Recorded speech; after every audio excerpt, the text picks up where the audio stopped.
नमस्कार, आप देख रहे हैं यूपी मांगे उत्तर। मैं हूं आपके साथ दिव्यांश शर्मा। कोरोना काल में उत्तर प्रदेश की सियासत नई करवट ले रही है। विपक्षी एकजुटता के नारे के बीच सोनिया गांधी ने गैर एनडीए दलों की बैठक तक बुलाई।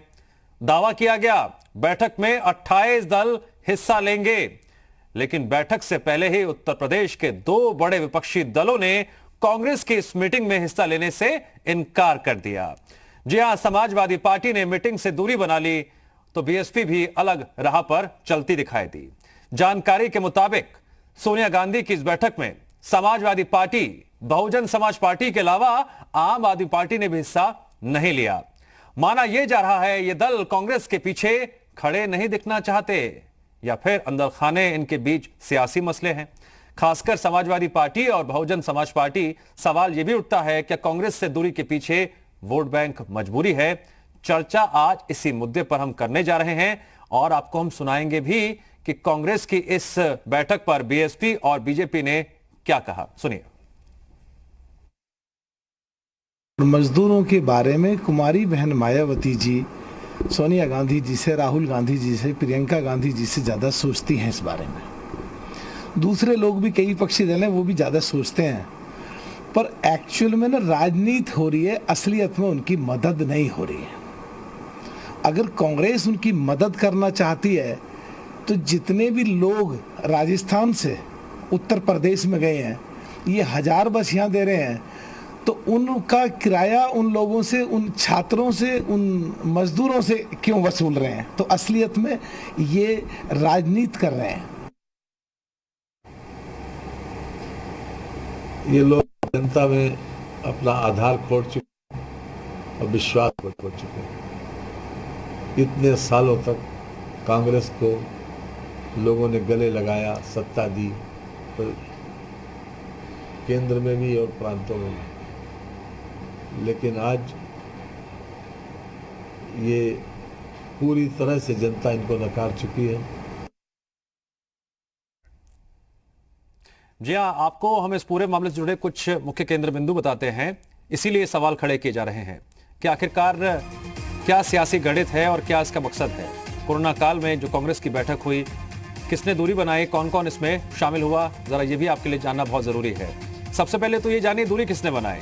समाजवादी पार्टी ने दूरी बनाई, बीएसपी ने दूरी बनाई और आम आदमी पार्टी ने भी कांग्रेस की इस बैठक से दूरी बनाई। वहीं इस बैठक में कौन कौन शामिल हुआ, जरा ये भी जान लीजिए। सीपीआईएम, सीपीआई, एलजेडी, ये वो तमाम पार्टियां हैं जो इस बैठक में शामिल हुई। एनसीपी इसमें शामिल हुई, जेडीएस इसमें शामिल हुई, डीएमके इसमें शामिल हुई, आरजेडी, एनसी, शिवसेना। और दावा किया गया था कि 28 दल इस बैठक में शामिल होंगे, लेकिन एसपी बीएसपी ने बैठक में शामिल होने से इनकार कर दिया। दोनों दलों ने बैठक में शामिल होने पर असमर्थता जताई। आम आदमी पार्टी भी बैठक में शामिल नहीं हुई।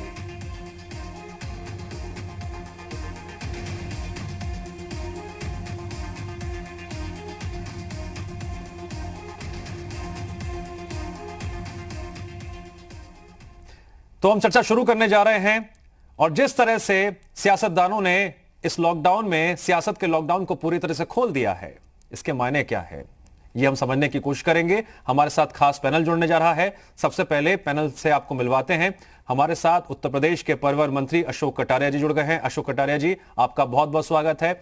हमारे साथ कांग्रेस के नेता प्रदीप माथुर जी जुड़ गए हैं। आपका भी प्रदीप जी स्वागत है। हमारे साथ और भी पार्टियों के मेहमान जुड़ेंगे, उनसे भी हम चर्चा करेंगे। लेकिन सबसे पहला सवाल मेरा प्रदीप माथुर जी आपसे है कि आपने दावा किया था कि 28 दल इसमें शामिल होंगे, लेकिन क्या वजह रही? Samajwadi party, BSP. आवाज नहीं आ रही यार, आवाज बंद हो गई। प्रदीप जी, आवाज आ रही है आपको मेरी? अब प्रदीप जी, हेलो, मैं आपकी आवाज सुन रहा हूं। ठीक है प्रदीप जी, मेरा अब सवाल आपसे यह था कि आपने दावा किया था कि इस बैठक में 28 दल शामिल होंगे, लेकिन समाजवादी पार्टी नहीं हुई, बीएसपी नहीं हुई, आम आदमी पार्टी नहीं हुई। क्या वजह मानते हैं आप?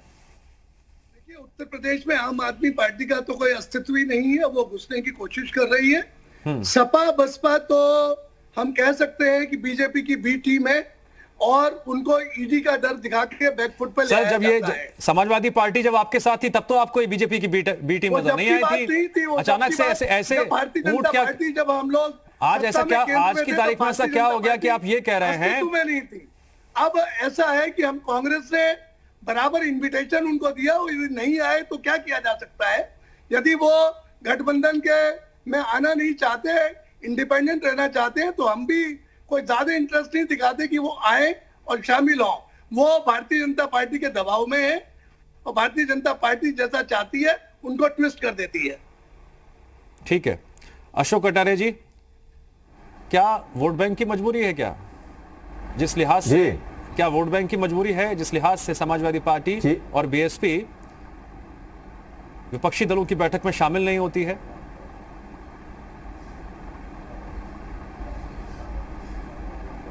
जी मेरा सवाल आपसे यह है सर कि हेलो। आज विपक्षी दलों की बैठक बुलाई गई थी, समाजवादी पार्टी उसमें शामिल नहीं हुई, बीएसपी उसमें शामिल नहीं हुई, जी तो क्या वोट बैंक की मजबूरी थी?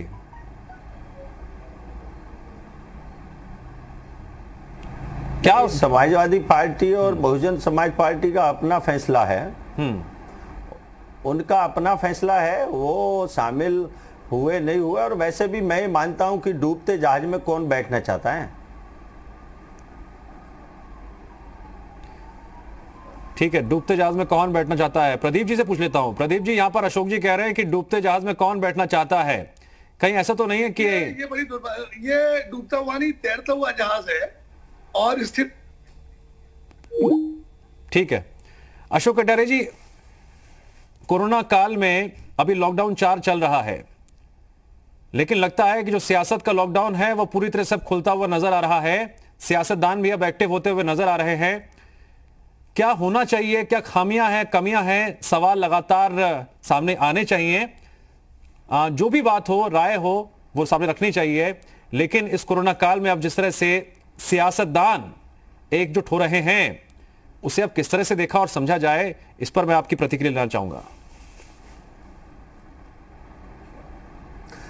देखिए, कोरोना काल में हिंदुस्तान का नेतृत्व देश के गौरवशाली प्रधानमंत्री माननीय नरेंद्र मोदी कर रहे हैं। यह हिंदुस्तान के 135 करोड़ लोगों का सौभाग्य है कि आज हिंदुस्तान को इतना सर्वशक्तिशाली प्रधानमंत्री माननीय नरेंद्र मोदी जी के रूप में, जो 24 घंटे खाते पीते पहनते सोते उठते और बैठते केवल और केवल भारत माता की जय जिसके सीने में धड़कता है, ऐसे प्रधानमंत्री के नेतृत्व में ये कोरोना की महामारी आई है। आज माननीय प्रधानमंत्री नरेंद्र मोदी जी का ही ऐसा रणनीति और ऐसी उनकी व्यवहार का परिणाम है कि आज विश्व स्वास्थ्य संगठन के जो अध्यक्ष, कार्यकारी अध्यक्ष का दायित्व जो है डॉक्टर हर्षवर्धन जी को प्राप्त हुआ है। और मैं मानता हूं कि मोदी जी ने सारी दुनिया में भारत का परचम फहराया है। आज सारी दुनिया कह रही है कि कोरोना काल में भारत के अंदर केसेज कम हैं, आज भारत के अंदर मृत्यु दर भी कम है।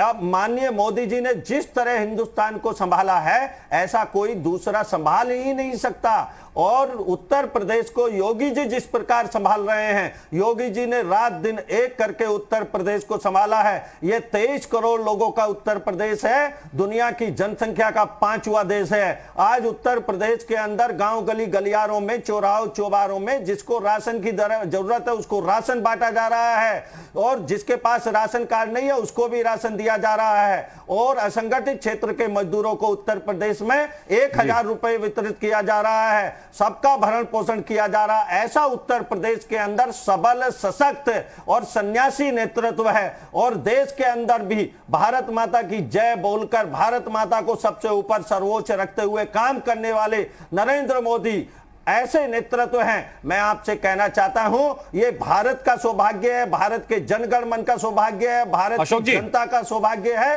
कि नरेंद्र मोदी के नेतृत्व में आज देश इस लड़ाई को लड़ रहा है। अशोक जी, कहीं ऐसा तो नहीं है जो बस पॉलिटिक्स अभी सामने आई है उसी का ये इंपैक्ट है, ये उसी का इफेक्ट है कि विपक्ष की ये बैठक बुलाई गई है, लेकिन इस पॉलिटिक्स से, इस विपक्ष की एकजुटता से समाजवादी पार्टी और बीएसपी ने किनारा कर लिया, क्योंकि सवाल तो वोट बैंक का भी है कहीं ना कहीं, और प्रमुख विपक्षी दल बनने का भी है, खासकर उत्तर प्रदेश की राजनीति के संदर्भ में देखें तो।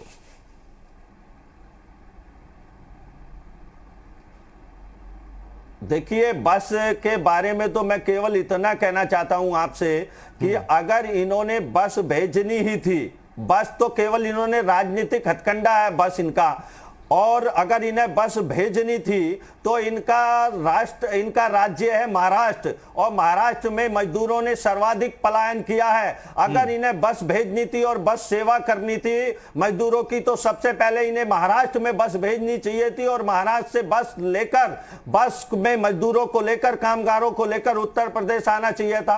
इन्हें बस अगर लगानी चाहिए थी तो पहले पंजाब में लगानी चाहिए थी। पंजाब से मजदूर पैदल पैदल चले आ रहे थे।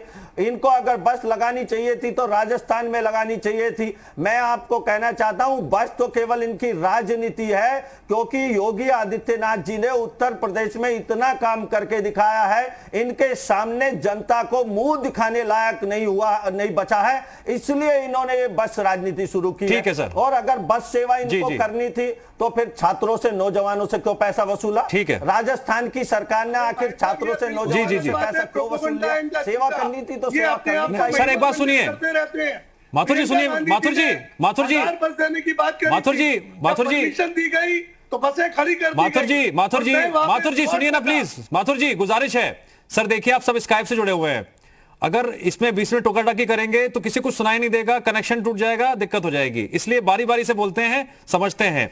आप सवाल खड़े करिएगा, वो जवाब देंगे, वो जवाब दें, आप सवाल कीजिएगा, कोई इसमें दिक्कत नहीं है। लेकिन स्काइप से जुड़े हुए हैं, इस बात का ध्यान सबको रखना है, तकनीकी एक रिस्ट्रिक्शंस हैं इसमें। प्रदीप जी, अब मेरा सवाल आपसे है, जरा समझिएगा, 31 मई तक लॉकडाउन 4 है, लेकिन क्या यह मान लिया जाए कि अब सियासत फिर से उसने अपने रफ्तार पकड़नी शुरू कर दी है, और इसी कड़ी में आपने सभी दलों को एकजुट करते हुए विपक्षी दलों की इस बैठक को बुला लिया? चर्चा में तो आए रहे हैं उत्तर प्रदेश में, अब क्यों ना पूरे देश में एक ऐसा माहौल बनाया जाए, सवाल खड़े किए जाए, लेकिन इस माहौल से क्यों समाजवादी पार्टी और बीएसपी अपने आपको दूर कर लेती है? क्या आपको संदेश दे रही है वो? देखिए, हम आपको बताएं, विपक्षी दलों को बुलाया गया देश की अस्मिता को बचाने के लिए। एक झूठा प्रोपेगेंडा पूरी दुनिया में किया जा रहा है। ये आपके कोरोना का मामला, ये भारतीय जनता पार्टी नमस्ते ट्रंप कार्यक्रम में व्यस्त थी, भारतीय जनता पार्टी मध्य प्रदेश की सरकार गिराने में व्यस्त थी। इनको 30 जनवरी को लॉकआउट घोषित कर देना चाहिए था, मोदी जी को एक सिस्टम से लॉकआउट करना चाहिए था, उनको पहले पूरे देश में अनाउंसमेंट करना चाहिए था कि जो लोग जहां जाना चाहें वहां चले जाइए, स्पेशल ट्रेन हम चला रहे हैं, बसेस हम चला रहे हैं, उसके बाद एक पर्टिकुलर तारीख से हम लॉकडाउन शुरू करेंगे। रात को 8 बजे मोदी जी टेलीविजन पे आते हैं और घोषणा कर देते हैं कल से लॉकडाउन शुरू। कोई व्यवस्था ही नहीं, कोई मामला नहीं, बिल्कुल नोटबंदी की तरह, बिल्कुल जीएसटी की तरह वैसे ही इन्होंने इस लॉकडाउन का मामला शुरू किया। जनता हतप्रभ रह गई, कर्फ्यू लग गया। जब 400 कोरोना के मरीज थे तब लॉकडाउन शुरू हो गया। आज जब 1.5 लाख मरीज है पूरे देश में तो लॉकडाउन को लिबरल किया जाता है। अभी तो देश में बहुत मरीज बढ़ेंगे क्योंकि सोशल डिस्टेंसिंग नहीं हो रही, कोरोना के टेस्ट नहीं हो रहे, टेस्टों को छुपाया जा रहा है। कहाँ कुछ काम हो रहा है? हमें तो ग्रास रूट पे कुछ काम होता नजर आता नहीं है। हम तो खुद देखते हैं जब प्रियंका जी ने इन पैदल चलते हुए प्रवासी मजदूरों को, जो हजारों की संख्या पे चल रहे थे, सड़कों पे पैरों पे छाले पड़ गए थे, दूध मुहे बच्चे थे जिनकी हालत खराब थी। नहीं प्रदीप जी, एक बात जवाब दीजिएगा। प्रदीप जी एक सवाल है, मैंने आपको देखिए रोका नहीं, सुनिए ना सर। प्रदीप जी, आप बच्चे कबूल नहीं कर रहे। प्रदीप जी, आपने अपनी बात रखी, अब सवाल सुन लीजिए। एक सवाल सुन लीजिए। आपने जो तमाम बातें बताई हैं, जो सवाल खड़े किए हैं, क्या इसका केंद्र बिंदु सिर्फ उत्तर प्रदेश ही है या फिर ये सारी समस्याएं? सुनिए ना सर, पहले सवाल सुन लीजिए। नहीं प्लीज सवाल सुनिए, पहले सवाल सुनिए, पहले सवाल सुनिए, तमाम राज्यों में सवाल सुनिए। क्या राजस्थान में भी दिक्कत है, छत्तीसगढ़ में भी दिक्कत है, पंजाब में भी है, या फिर उत्तर प्रदेश में ही है? बस बसों से लोगों को भेजा गया। मैं कह रहा हूं ये दिक्कत सिर्फ उत्तर प्रदेश में ही है, तमाम तरह की दिक्कतें जो आपने बताई हैं खामियां, या फिर राजस्थान में भी है, पंजाब में भी है? इंचार्ज है प्रियंका गांधी जी ने उत्तर प्रदेश से पास होते हुए पूरे देश का मजदूर उत्तर प्रदेश से गुजर रहा था। प्रियंका गांधी जी ने कहा, जब प्रधानमंत्री जी और मुख्यमंत्री कहते हैं कि हमें सबके सहयोग की जरूरत है, तो एक प्रमुख विरोधी दल का सहयोग क्यों नहीं लिया जा रहा? पीएम केयर फंड में आप सब कुछ ले लेते हैं, सबका पैसा ले लेते हैं, और जब बस कांग्रेस पार्टी दे रही है, प्रियंका गांधी जी तो यहाँ तक कहा कि आप बीजेपी का झंडा लगा लीजिए, आप बीजेपी का बैनर लगा लीजिए, बसों को ले जाइए, इन गरीब मजदूरों को जिनके पैरों में छाले पड़ गए, जो बच्चों को रेडी में खींच के ले जा रहे हैं, जिनको भोजन नहीं मिल रहा, ठीक है, जिनकी कोई व्यवस्था नहीं है, उनके दबाव प्रदीप जी के बाद गुजारिश है पहले अपने आप मोबाइल का एंगल ना जो सही कर लीजिए, आप सही से दिखाई नहीं दे रहे हैं, फ्रेम में नहीं आ रहे हैं जी, ये रिक्वेस्ट है मेरी आपसे। हाँ अब ठीक है, बिल्कुल दिख रहा हूं। अब परफेक्ट, एकदम परफेक्ट है। मैं आता हूं आपके पास, हमारे और भी मेहमान जुड़ गए हैं, उनसे बातचीत कर लेते हैं। अब मैं सीधे रुख करता हूं राजनीतिक विश्लेषक के विक्रम राव जी का, वो भी जुड़ गए हैं। विक्रम जी स्वागत करते हुए मेरा सवाल आपसे है, सर लगता है अब सियासत का जो लॉकडाउन है वो देश में खुल चुका है, सियासतदानों को मौका मिल चुका है कि अब आ जाए मैदान में, देख लेते हैं किसमें कितना दम है। फिर चाहे बात उत्तर प्रदेश में होने वाले 2021 चुनाव की हो या फिर 2023 के लोकसभा चुनाव की, तैयारियां शुरू हो गई हैं।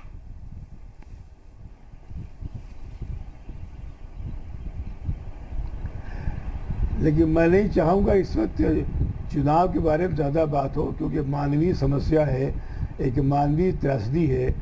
आज जो मुझे खबर मिली है, पश्चिम यूरोप और अमेरिका तो बहुत ही विकसित है, वहाँ तो दवाइयाँ ट्रीटमेंट वगैरह बहुत विकसित है, बहुत बड़ी पैमाने पर है।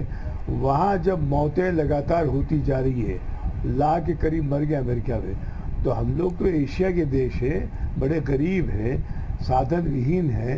अगर यहाँ मौत की तुलना में हम बात करेंगे लॉकडाउन ख़त्म कर दिया जाए, मुक्त व्यवस्था कर दी जाए, तो क्या इसका असर पड़ेगा, गौर करना पड़ेगा। क्या राजनेताओं को इस वक्त चुनाव की बात करनी है, क्या उन्हें केवल सियासत ही करनी है? एक मानवीय त्रासदी इतिहास में सबसे बड़ी पड़ रही है, उसके बारे में चिंता नहीं करेंगे? क्या इतने अमानवीय हो जाएंगे कि सिर्फ बैलेट पेपर की बात होगी? नहीं, मैं आपसे यही समझ आ रहा हूं कि क्या विपक्ष इस वक्त उन सब चर्चा करना। सर मैं यही आपसे जानना चाह रहा हूं कि विपक्ष की मंशा यहां पर क्या नजर आ रही है। आप हर किसी का रुख भी देख रहे हैं, जो बयान सामने आ रहे हैं उसको भी आप भली भांति समझ रहे होंगे, उसको टटोल रहे होंगे। सर क्या संदेश मिलता हुआ दिखाई दे रहा है? क्या वाकई में जमीनी स्तर पर जो खामियां हैं या फिर सरकार के द्वारा जो फैसले ले जा रहे हैं उनको उठाना है या फिर अपनी सियासत को चमकाना है?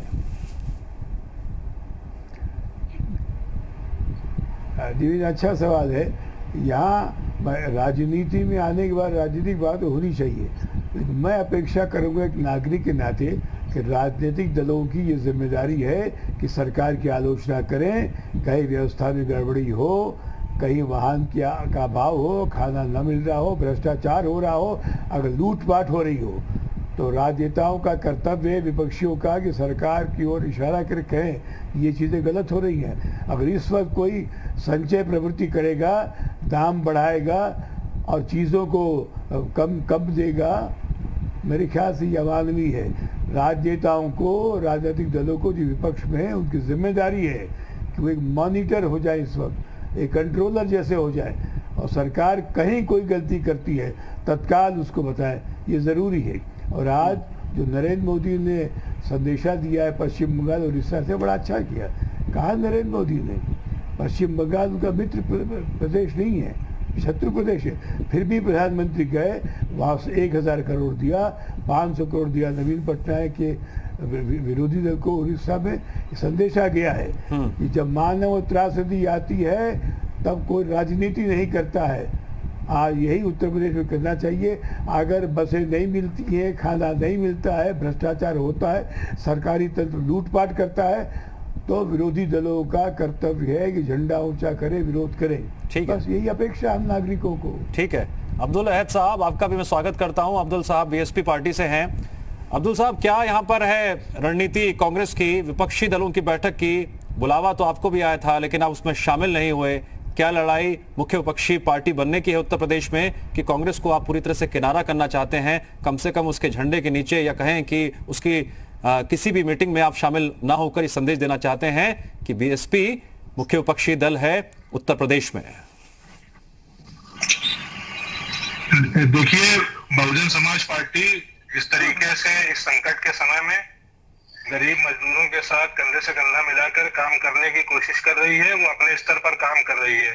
और आप लोग खुद भली बातें ये देख रहे हैं कि किस तरीके से भारतीय जनता पार्टी और कांग्रेस पार्टी किस तरीके से मिल करके गंदी राजनीति का खेल खेल रहे हैं, किस तरीके से जो है ये चिट्ठी पत्री का खेल चल रहा है। कई दिनों से आप देख रहे हैं जो मजदूरों की दुर्गति हो रही है, जो उनका बुरा हाल है, सैकड़ों मजदूर अपनी जान गंवा चुके हैं इस महामारी में, इस संकट के समय में, और कांग्रेस और बीजेपी दोनों किस तरीके से गंदी राजनीति का खेल खेल रहे हैं और किस तरीके से सिर्फ एक ढोंग रचा जा रहा है मजदूरों की मदद के नाम पर, और मदद न सत्ता की तरफ से हो रही है, न विपक्ष के तौर पर जो कांग्रेस जिस तरीके से मदद ढोंग कर रही है, न उसकी तरफ से कोई मदद सुनिश्चित की जा रही है। सिर्फ जैसा ऐसा लग रहा है जैसे मिली भगत से एक खेल खेला जा रहा है और इस खेल में जनता की दुर्गति की जा रही है और उसको बेवकूफ बनाया जा रहा है।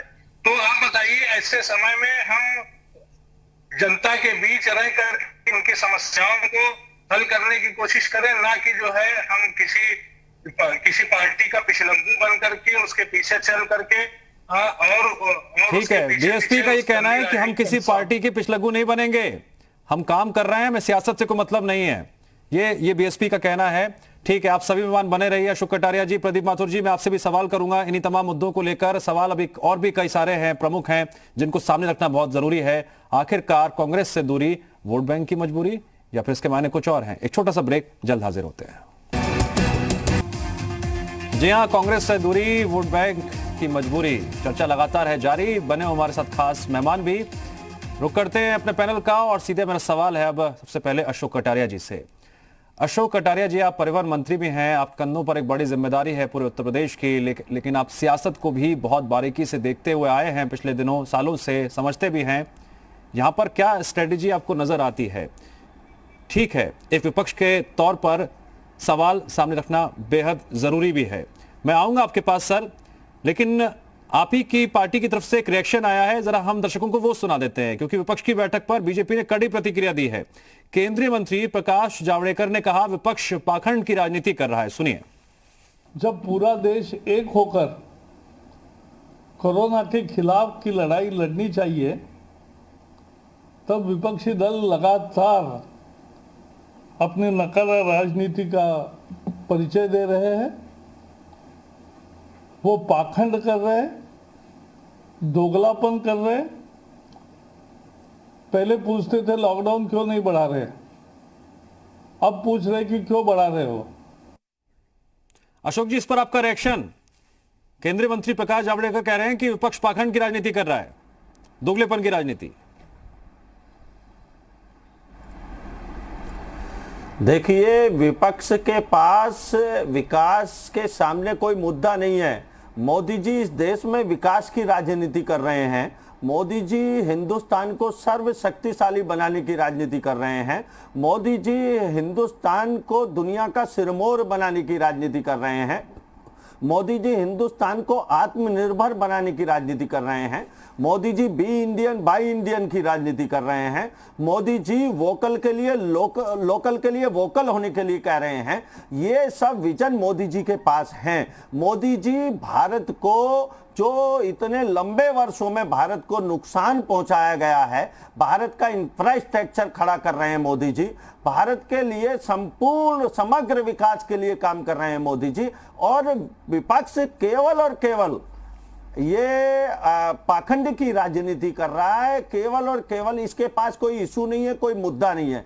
तो ये क्या है कि सब लोग एकजुट होकर मोदी जी के जो अच्छे काम हैं, जो विकास के कार्य हैं, कायदे में तो इनको प्रशंसा करनी चाहिए थी। मोदी जी ने 20 लाख करोड़ का पैकेज हिंदुस्तान को समग्र विकास के लिए दिया है। मोदी जी ने भारत को आत्मनिर्भर बनाने की बात की है, इनको तो प्रशंसा करनी चाहिए थी मोदी जी की, लेकिन नहीं, ये प्रशंसा नहीं करेंगे, ये केवल एकजुट होंगे। नहीं, अब्दुल जी प्लीज, हिंदुस्तान की जनता इन्हें पहचान चुकी है, जान चुकी है। एक मिनट, ठीक है अब्दुल जी, गुजारिश है, मैंने पहले भी बताया था, आप सभी मेहमान स्काइप से जुड़े हुए हैं। अगर इस तरह से क्रॉस ओवर करेंगे तो फिर एक आवाज जो है ना साफ साफ सुनाई नहीं देगी, अगर दो लोग एक साथ बोलेंगे तो। प्रदीप जी, मेरा सवाल अब आपसे है। जी सर, कोरोना काल में इस वक्त सबसे ज्यादा जरूरत क्या है? जिस तरह से सोनिया गांधी ने कहा कि पीएम का आर्थिक पैकेज देश के साथ क्रूर मजाक है, प्रधानमंत्री नरेंद्र मोदी आज पश्चिम बंगाल गए, ओडिशा गए, वहां पे हवाई सर्वेक्षण किया, पश्चिम बंगाल के लिए ऐलान भी किया गया। इसे आप किस तरह से देखते हैं? देखिए, ये तो प्रधानमंत्री का नैतिक कर्तव्य है कि देश के किसी कोने में अच्छा, इस वक्त विपक्ष का नैतिक कर्तव्य क्या है? कोई और भी प्रधानमंत्री होता है, विपक्षी पार्टियों का नैतिक कर्तव्य क्या है? परंतु यदि विपक्ष एक मंच पे आके बात करना चाहता है तो सत्ता पक्ष में बैठे हुए लोग परेशान क्यों हैं? वो हो सकता है कि ये कहने जा रहे हो कि हम अपनी सपोर्ट एक्सटेंड करने जा रहे हैं सत्ता पक्ष को। खामखा विचलित क्यों हो रहे हैं जावड़ेकर साहब और भारतीय जनता पार्टी के लोग कि विपक्षी दल एक मंच पे आके कुछ चर्चा कर रहे हैं, एजेंडा कोई उनका है। विपक्ष के जहां प्रधानमंत्री जी सबके सहयोग लेने की बात करते हैं और जब विपक्ष सहयोग देना चाहता है तो उसका सहयोग लेते नहीं है और खिल्ली उड़ाते हैं। बसों का आपने मामला देख ही लिया, 800 बसें खड़ी थी, उसको नहीं लिया। अब बात क्या है, जब आप पीएम केयर फंड में सबका पैसा ले सकते हैं तो कांग्रेस द्वारा प्रदत्त बसों को क्यों नहीं लेते? जहां तक 20 लाख करोड़ का पैकेज है, क्योंकि लोगों की विश्वसनीयता उठ चुकी है। इन्होंने बिहार में भी पैकेज की घोषणा करी, कई राज्यों में पैकेज की घोषणा करी, वो पैकेज आज तक नहीं पहुंचा। 20 लाख करोड़ में 13 लाख करोड़ तो पहले ही घोषित हो चुका था। और जो पैकेज इस टाइम आप लोन देने की बात कर रहे हैं एमएसएमई इकाइयों को, वो भी इंटरेस्ट समेत। यदि राहत देते तो आप राइट ऑफ करते कुछ इनका इंटरेस्ट, कुछ राहत पैसे की देते औद्योगिक लोगों को, इन गरीब मजदूरों को देते जो जा रहे थे पैदल। किसानों को भी आप लोन देने की बात कर रहे हैं, ठेले और रेहड़ी वालों को भी लोन देने की बात कर रहे हैं। और आप एफडी, कहाँ तो वोकल और लोकल की बात करते हैं, आप एफडीआई जो आपने घोषित करी है प्रदीप जी, इसमें जो आपका क्या बसों के इस बसों 74 प्रदीप जी एफडीआई बढ़ा रहे हैं। आपकी कथनी और करनी में जमीन आसमान का फर्क है। आपका 20 लाख का पैकेज आम जनता के बिल्कुल समझ में नहीं आया। आप जनता को भ्रमित करने की बात कर रहे हैं। डीजल पेट्रोल के दाम दुनिया भर में शून्य हो गए। प्रदीप जी ठीक आप है, एक्साइज बढ़ा के सर मेरी बात सुनिए प्रदीप जी, आसमान पे कर रहे हैं। हालात बद से प्रदीप जी पक्ष से संभाला नहीं जा रहा है। प्रदीप जी एक सवाल का जवाब दे चुका है मामला। ठीक है प्रदीप जी, इसलिए विपक्षी दल यदि एक हो रहे हैं तो इनको मिर्चें लग रही है। सर आप दावा कर रहे हैं कि विपक्षी दल एक हो रहे हैं, मैं कह रहा हूं कि समाजवादी पार्टी नहीं पहुंची, बीएसपी इसमें पहुंची नहीं, आम आदमी पार्टी नहीं। अब मेरा सवाल आपसे ये है, 25 तो इकट्ठे हुए, दो ही आए तो क्या हुआ? उनको अपनी कुर्सी की चिंता है कि यदि कांग्रेस। अच्छा इसका जवाब तो दे दीजिए कि उत्तर प्रदेश में, हमारी कुर्सी ना हिल जाए। उत्तर प्रदेश में सरकार बीजेपी की है, मुख्य विपक्षी पार्टी कौन सी है इस वक्त? ऐसा है, विपक्षी पार्टी अभी कोई भी नहीं है। आप किसी तरह भी आपके बारे में, बीजेपी के बारे में क्या कहा जाए, तो मेन मुद्दे से हमेशा भटक जाते हैं। मैं बोलूंगा, आप कहेंगे कि आप दूसरे रास्ते पे चले गए। सर बिल्कुल नहीं भटकूंगा मुद्दे से, क्योंकि डिबेट का टॉपिक ही यही है। क्या है कि डिबेट का टॉपिक ही यही है। कोरोना की बात हो रही है, राजनीति की बात नहीं हो रही। आज विपक्षी दल एक मंच पे आने की बात कर रहा है। इन्होंने पहले ही एप्रीहेंड कर लिया कि हम पे टारगेट करेंगे। ये हम टारगेट कहाँ कर रहा है विपक्षी दल? सपा बसपा ने अपने आप को अलग रख लिया, बाकी दल तो एक मंच पे आए। आपका कोई अस्तित्व उत्तर प्रदेश में है नहीं। तो मैं जानता हूँ इनकी मजबूरी, सपा की मजबूरी भी जानता हूँ और बसपा की भी मजबूरी जानता हूँ। क्यों मुझसे कहलवाते हैं, जनता सब जानती है। प्रियंका गांधी जी का ग्राफ बढ़ रहा है, बीजेपी तिलमिलाई हुई है। ठीक है, प्रियंका गांधी का ग्राफ बढ़ रहा है। दिल की बात जुबान पर आ गई कि प्रियंका गांधी का ग्राफ बढ़ रहा है। कोरोना काल में आप कह रहे हैं प्रियंका गांधी का ग्राफ बढ़ रहा है। अब्दुल अहद साहब रिएक्शन इस पर, अब्दुल अहद साहब इस पर आपका रिएक्शन। जी मैं सिर्फ इतना कहना चाहूंगा, प्रियंका गांधी जी का ग्राफ तो जो है 2019 के लोकसभा चुनाव में भी बढ़ रहा था और आप सभी ने देखा कि जो है कांग्रेस का क्या हाल हुआ 2019 के लोकसभा चुनाव में। उत्तर प्रदेश के अंदर कांग्रेस के अध्यक्ष राहुल गांधी जी भी चुनाव। प्रदीप जी प्लीज एक बार में एक बोलेगा प्लीज, रिक्वेस्ट है मेरी, प्लीज बोलिए अब्दुल जी।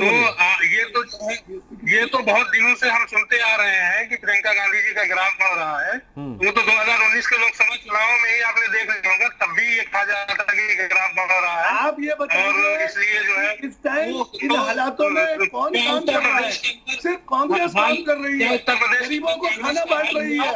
एक व्हाट्सएप ग्रुप रखा है। एक बड़ी दिलचस्प बात निकलकर सामने आई है, एक बड़ी दिलचस्प बात निकलकर सामने आई है। जनता के सामने रखूंगा मैं, जनता के सामने रखूंगा मैं और विक्रम राव से सवाल पूछूंगा मैं। प्लीज प्लीज प्लीज नहीं सर, ऐसे डिबेट नहीं हो पाएगी sir. Please, debate is going on, please maintain discipline. I am requesting you again and again, please maintain discipline, please maintain discipline, please please please. मेरी फिर से रिक्वेस्ट है आप सबसे, आप स्काइप से जुड़े हुए हैं, अगर एक बार में 2 लोग बोलेंगे तो आवाज साफ साफ नहीं आएगी, इस बात को समझिए। और इसी के साथ मैं के विक्रम राव साहब सवाल आपसे पूछता हूं। एक बड़ी महत्वपूर्ण बात निकल कर आई, जब आप बीएसपी के नेताओं से बात करते हैं तो उनका दावा होता है हम काम कर रहे हैं और कोई पार्टी काम नहीं कर रही है। आप समाजवादी पार्टी से बात कीजिए, हम काम कर रहे हैं, कोई और पार्टी काम नहीं कर रही है। कांग्रेस कह रही है कि भाई प्रियंका गांधी का ग्राफ बढ़ रहा है। अब सर क्या क्या रणनीति है, क्या मंशा समझ में आती है सर? आप मुझसे पूछ रहे हैं प्रदीप? नहीं, ये विक्रम जी से सवाल है मेरा, राजनीतिक विश्लेषक हैं, बेहतर तरीके से जवाब दे पाएंगे। दिव्यांश, इस वक्त क्या प्रासंगिकता है कि किसी व्यक्ति का ग्राफ बढ़ रहा है, किसी का ग्राफ गिर रहा है या कोई काम कर रहा है? मैं बताऊं, दुनिया भर में हर लोकतांत्रिक देश में एक राजनीतिक व्यवहार का नियम होता है बाई पार्टीजनशिप। बाई पार्टीजनशिप मतलब ये है कि जब कोई राष्ट्रीय संकट आता है, कोई समस्या आती है, उसको सारी पार्टियां अपना मतभेद भुलाकर राष्ट्र के हित में एक नियम पर सहमत हो जाती है। युद्ध का समय हुआ, अमेरिका में हुआ था जर्मनी के खिलाफ तब, या भारत में हुआ, सूखा पड़ा, भूकंप आया, बांग्लादेश का युद्ध हुआ, देखा सब लोग आपसी मतभेद भुलाकर एक हो गए थे। आज भी इतने बड़े पैमाने पे हर प्रदेश में मौतें हो रही हैं। इस वक्त किसी का ग्राफ बढ़ाना या किसी का काम करना ये वाहियात बात है, मेरे ख्याल से होना भी नहीं, जनता पसंद नहीं करेगी। ये राजनीतिक सियासी सौदेबाजी लोग पसंद नहीं करेंगे। और राजनीतिक दलों को चेतावनी है, इस वक्त किसी ने मानव त्रासदी को छोड़ के अपने दल की हित की बात की, उसका सफाया हो जाएगा चुनाव में, जनता सब देख रही है। इसीलिए मेरी अपेक्षा है एक नागरिक के नाते भी कि इस वक्त हम लोग केवल सहमत हो जाएं कि किस प्रकार लॉकडाउन बढ़े या घटे। अगर कम हो जाए तो लोगों को सहूलियत हो जाएगी, गरीब लोगों को रोजगार मिल जाएगा, रेहड़ी मजदूरों को बड़ी समस्या हो रही है इस वक्त। और अगर बढ़ता है, प्रदीप जी आपकी जहाँ जहाँ सरकार है वहाँ भी तो मुकदमा दर्ज हो रहा है, वहाँ भी तो एफआईआर हो रही है।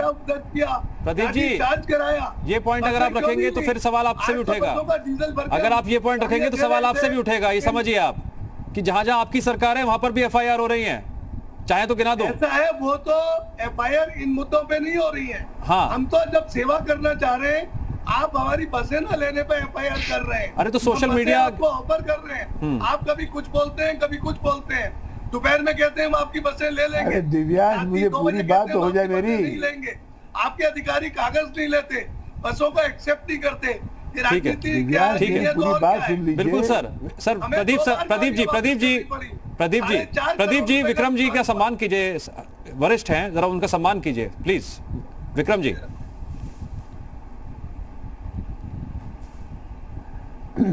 मैं एक आचरण का नियम होता है कि हम ये लकीर खींच रहे हैं, खूंटी गाड़ रहे, इसके नीचे नहीं फिसलेंगे। इस वक्त हम राजनीति की बात नहीं करेंगे, केवल हम जन कल्याण की बात करेंगे। हाँ, अगर व्यवस्था में त्रुटि है तो कर्तव्य विरोधी दलों का तुरंत कहें साहब ये बसें कम पड़ रही हैं, लोग परेशान हो रहे हैं, खाना ठीक से नहीं बट रहा है वगैरह, इन सब चीज़ों पे आलोचना हो सकती है। लेकिन ग्राफ बढ़ाना घटाना मेरे ख्याल से अमानवीय है। और दिव्यांश, मैं इस बारे में बड़ा क्लियर हूँ, बांग्लादेश युद्ध हुआ था, सब पार्टियाँ, अटल जी ने तारीफ करी थी सोनिया गांधी, इंदिरा गांधी की। होता है ये व्यवहार दुनिया भर में हर लोकतंत्र का कि हम आलोचना नहीं करेंगे, 3 महीना 4 महीना लकीर खींचे, हम 3 महीने तक शांत रहेंगे, मौन रहेंगे, भर्त्सना नहीं करेंगे। ये व्यवहार है, ये वयस्कता है, ये राजनीतिक प्रबुद्धता है, ये बुद्धिमत्ता है, दुनिया भर में होता है। और जिसमें नहीं है वो राजनीति छोड़ दे, वो फिर अवसरवादी करे, कोई व्यापार वगैरह करे। जिससे राजनीति करनी है, नियम मानना पड़ेगा, आचार संहिता होती है और जनता की बात करनी होगी। मुझे यही कहना है दिव्यांश। ठीक है, अशोक कटारे जी, मेरा आपसे सवाल यह है कि सर, राजस्थान सरकार, यूपी सरकार, अब ये जो बसों का मामला सामने आया, कोटा से जो उत्तर प्रदेश के छात्र वापस लाए गए थे, कहां तक मामला पहुंच चुका है बिल का? विपक्ष की बैठक होती है, अब जो है सियासी नोकझोंक के साथ बयानबाजी भी हो रही है, आपकी पार्टी की तरफ से भी हो रही है, कांग्रेस की तरफ से भी हो रही है। प्रदीप माथुर साहब कह रहे हैं कि अब उत्तर प्रदेश में प्रियंका गांधी का ग्राफ बढ़ रहा है। जनता के बीच क्या मैसेज आएगा सर? मैं आपको बताना चाहता हूं कि जो ये बार बार बसें देने की बात कर रहे हैं प्रदीप माथुर, कांग्रेस के पुराने नेता हैं, ये बार बार बसें देने की बातें कर रहे हैं और बार बार प्रियंका जी का नाम ले रहे हैं। अरे प्रियंका गांधी तो उत्तर प्रदेश की प्रभारी हैं, और जब वो उत्तर प्रदेश की प्रभारी हैं तो उनकी संवेदनशीलता कहां खो गई कि उत्तर प्रदेश के छात्र छात्राओं, नौजवानों, नौनिहालों को, हमारे बालक बालिकाओं को उत्तर प्रदेश लाने के लिए पैसा वसूला जा रहा है। उस राज्य के छात्र छात्राओं से पैसा वसूला जा रहा है जहां की प्रियंका गांधी प्रभारी हैं। क्या कांग्रेस को शर्म नहीं आनी चाहिए? और दूसरी बात, पैसा देने में हमें आपत्ति नहीं है, हम तो पैसे का पेमेंट कर चुके हैं। 36,36,000 का पेमेंट कर चुके हैं, 19.5 लाख का पेमेंट कर चुके हैं, 57 लाख का पेमेंट कर चुके हैं, उसमें हमें कोई आपत्ति नहीं है। लेकिन हमारी आपत्ति इस बात पे है कि एक तरफ तो आप सेवा की बात कर रहे हो कि हमने बसें बॉर्डर पे खड़ी कर दी हैं, दूसरी तरफ आप छात्रों से, नौजवानों से, हिंदुस्तान का भविष्य कहे जाने वाले नौनिहालों से पैसा वसूल रहे हो। अरे भाई, अगर आप पैसा वसूलना चाहते हो तो फिर सेवा करने की बात मत करो। अगर सेवा करना चाहते हो तो ये पैसा वसूलना बंद करो। शर्म करो कांग्रेसियों, शर्म करो। और अगर आपको सेवा करनी थी तो महाराष्ट्र में सर्वाधिक मजदूर आए, कामगार आए, क्यों नहीं महाराष्ट्र में आपने बसें भेजी? सेवा करनी थी तो पंजाब में क्यों नहीं करी सेवा आपने? राजस्थान से क्यों नहीं सेवा करी आपने? सेवा केवल उत्तर प्रदेश में करनी है। उत्तर प्रदेश में इसलिए करनी है कि यहाँ जो सुपड़ा साफ हो गया कांग्रेस का, कांग्रेस खत्म हो गई है, उस कांग्रेस को पुनर्जीवन देना चाहते हैं, उसे कांग्रेस को वापस लाना चाहते हैं। अरे वापस लाने का प्रयास करो, कोई आपत्ति नहीं है, हमारी शुभकामनाएं हैं। ठीक है, मैं सवाल पूछ लेता हूं। झूठ के आधार पर कितनी देर टिकोगे? ठीक है प्रदीप माथुर जी, क्या झूठ के आधार पर मत करो, आप धोखे के आधार पर मत करो।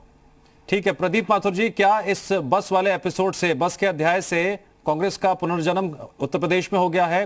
क्या मुख्य विपक्षी दल बनने जा रहे हैं? क्या आपने चुनौती दे दी समाजवादी पार्टी और बीएसपी को? ऑफर करी थी बसें कि योगी जी हम 1000 बसें देना चाहते हैं, आप उसकी अनुमति दे दीजिए, हम पेमेंट डीजल भर के आपको गाड़ियां दे देंगे।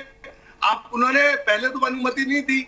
जब हम एक दिन गोवर्धन मथुरा बॉर्डर पर बसें लिए, राजस्थान बॉर्डर पर लिए खड़े रहे, फिर उन्होंने कहा हम एक्सेप्ट करते हैं। फिर जब आगरा में एक्सेप्ट नहीं करी, हम मिन्नतें करते रहे, तो हमें बसें वापस देनी करनी पड़ी। जहां तक कोटा की बसों का मामला है, वो इंटर स्टेट डिपार्टमेंट का आपस में मामला है। ये मामला पुराना हो चुका है, चूंकि खिसियानी बिल्ली खंबा नोचे। ये भारतीय जनता पार्टी के नेता उन बातों को, पुरानी बातों को अब सामने लेके आ रहे हैं। ये तो पीड़ित मानवता को लेकर प्रियंका गांधी जी ने सहयोग की अपील करी थी। मोदी जी और योगी जी कहते हैं कि सबको सहयोग करना चाहिए। कांग्रेस ने अपना ऑफर किया, आप ऑफर ठुकरा रहे हैं। ना आप निगल सकते, ना उगल सकते। आप बसें लेते हैं तो आपकी निंदा होती है, नहीं लेते हैं तो निंदा होती है। हमारा सिर्फ केवल उद्देश्य ये था कि बसें आप लीजिए और पैदल चलते हुए जिन पैरों में छाले पड़ गए और सैकड़ों किलोमीटर बेचारे गरीब और वो महिलाएं, प्रेग्नेंट वीमेन, दूध बुहे बच्चे चल रहे हैं, उनके लिए हमारा सहयोग भी ले लीजिए। आपने सहयोग नहीं लिया।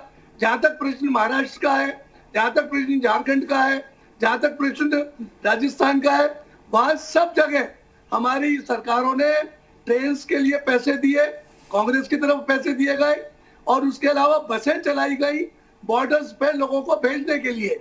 इन्होंने अपनी पॉलिसी खोली नहीं। इंटर स्टेट बसें चलाने की परमिशन नहीं दी।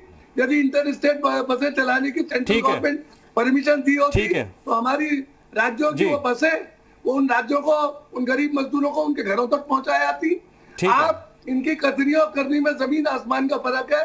ये खिसिया चुके हैं, इस बस एपिसोड से परेशान हो चुके हैं। ये इनका जो ठुकराना है, योगी जी की जो हठधर्मिता है, भारतीय जनता पार्टी की जो हठधर्मिता है, ये इनको महंगी पड़ेगी। गरीबों की हाय इनको ले डूबेगी। ठीक है अब्दुल अहद साहब, इस कोरोना काल में जिस तरह से आज ऑनलाइन ये बैठक बुलाई गई विपक्षी दलों की, क्या आप ऐसे किसी तरह की बैठक का समर्थन करते हैं? मैं शामिल या ना होने की बात नहीं कर रहा हूं, शामिल होना चाहिए आपको, नहीं होना चाहिए। मेरा सवाल यह है कि इस तरह की बैठक का आप समर्थन करते हैं? देखिए, ये और तमाम विपक्षी पार्टियों की अपने विवेक पर निर्भर करता है कि किस तरीके से। हम तो सिर्फ ये कहना चाहते हैं कि जो भी तरीका हो, सत्ता दल हो या विपक्षी पार्टियां हो, इस महामारी के समय में, इस त्रासदी के समय में जनता के भले के लिए, उसके दुख सुख में शामिल होने के लिए, उसके दुखों को दूर करने के लिए, उसके आंसू पोंछने के लिए जो भी प्रयास हो सके वो सत्ता दल को भी और विपक्षी दलों को भी उसके लिए प्रयास करना चाहिए। लेकिन किसी तरीके की गंदी राजनीति नहीं होनी चाहिए, किसी तरीके का जो है मजदूरों के साथ खिलवाड़ नहीं होना चाहिए। हाँ, उनकी परेशानी को लेकर के किसी तरीके से इसको राजनीति करने का विषय नहीं बनाना चाहिए। और जो है क्या कहते हैं, हमारे मंत्री जी जिस तरीके से अभी बड़े बड़े दावे कर रहे थे कि प्रधानमंत्री जी ये कर रहे हैं, वो कर रहे हैं, इंफ्रास्ट्रक्चर बना रहे हैं, ये बताइए कि इंफ्रास्ट्रक्चर बना रहे हैं या बेच रहे हैं? देश के संस्थानों को बेचा जा रहा है, जीडीपी निगेटिव में जो है आकी जा रही है। और आप बता रहे हैं कि प्रधानमंत्री जी दिन रात काम कर रहे हैं। जब काम करने का समय था तो नमस्ते ट्रम्प के प्रोग्राम में व्यस्त थे, मध्य प्रदेश की सरकार को गिराने में व्यस्त थे, और इस तरीके से अचानक देश को आर्थिक देश को जो है इस त्रासदी में एक तरीके से आपातकाल में देश को झोंक दिया। इसके लिए कोई तैयारी, कोई व्यवस्था नहीं की गई। आज देश बुरे हाल से गुजर रहा है। इसलिए मैं भाजपा के लोगों से कहना चाहता हूं कि अहंकार से बाहर निकले, लोगों के दुख दर्द को समझें और उनके दुख दर्द को समझें और उसके निवारण का, उनको दूर करने का प्रयास करें। ठीक है, मैंने आपको एक बार भी नहीं रोका अब्दुल साहब, क्योंकि जो भी आपकी पार्टी सोचती है जनता के सामने आना चाहिए। विक्रम साहब, आप बीच में मुस्कुरा रहे थे। सर, मेरे जहन में सवाल आ रहे थे। सवाल ये आ रहे थे कि कोरोना काल में मैं नेताओं की जुबान से जो ये बातें सुन रहा हूं, बड़ा कंफ्यूजन हो रहा है सर। लगता है जैसे कोई सामने सियासी मंच है, चुनावी सरगर्मियां हैं। कोरोना काल में कितने लोगों की मौत हो चुकी है, कितने लोग अस्पताल में इस वक्त इलाज करा रहे हैं, पूरी दुनिया में कितना आंकड़ा है, इन बातों को क्या वाकई में सभी दल सोच पा रहे हैं? जो खामियां हैं, कमियां हैं, वो सामने रखी जानी चाहिए, लेकिन क्या उस पर राजनीतिक रोटियां सेके जाना, उसे आप सही ठहराएंगे? क्या वही हो रहा है या आप बिल्कुल सही कर रहे हैं विपक्षी दल जो उस वक्त कर रहे हैं सर, उनकी रणनीति?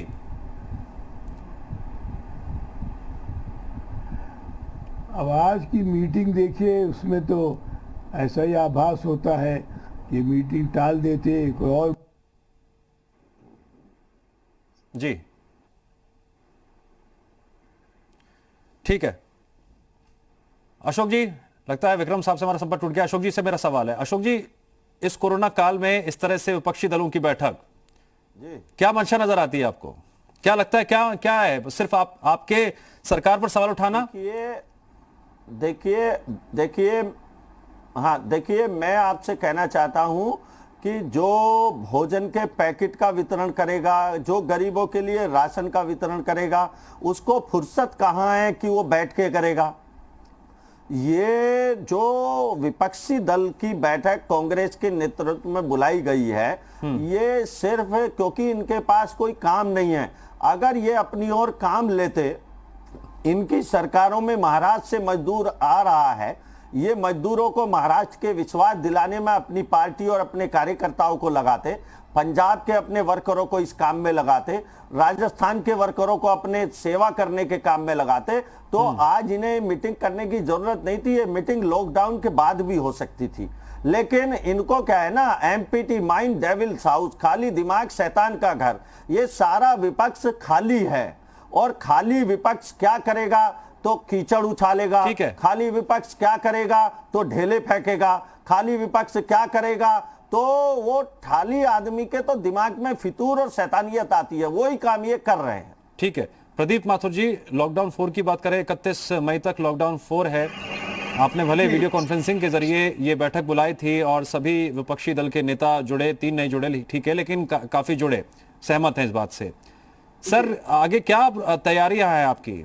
इसका मकसद क्या था? विपक्षी दल का मकसद क्या था और आगे क्या करने वाले हैं? देखिए, विपक्षी दलों का इंटेंशन भी यही है कि कोरोना से किस तरह विजय प्राप्त की जाए, कम से कम लोग इससे संक्रमित हों, कम से कम लोगों की मौत हो ही ना।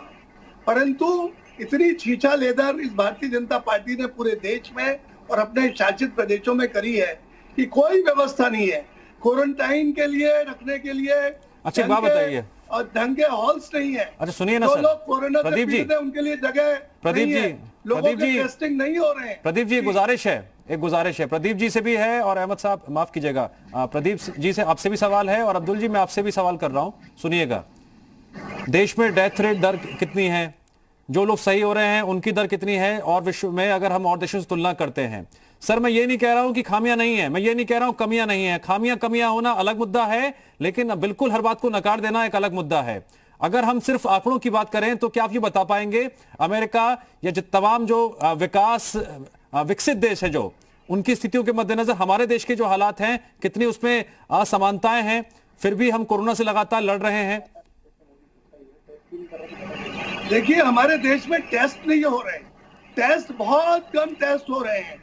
जब आप टेस्ट करने बंद कर दिए जाते हैं, ऊपर से इंस्ट्रक्शंस आते हैं कि आप टेस्टिंग मत करिए, और जब टेस्ट नहीं होंगे तो कोरोना पेशेंट पता कहां से लगेंगे, और जब कोरोना पेशेंट पता लगते हैं तो उनकी व्यवस्थाएं नहीं की जाती। सर देश में अब तक कितने टेस्ट हो चुके हैं ओवरऑल?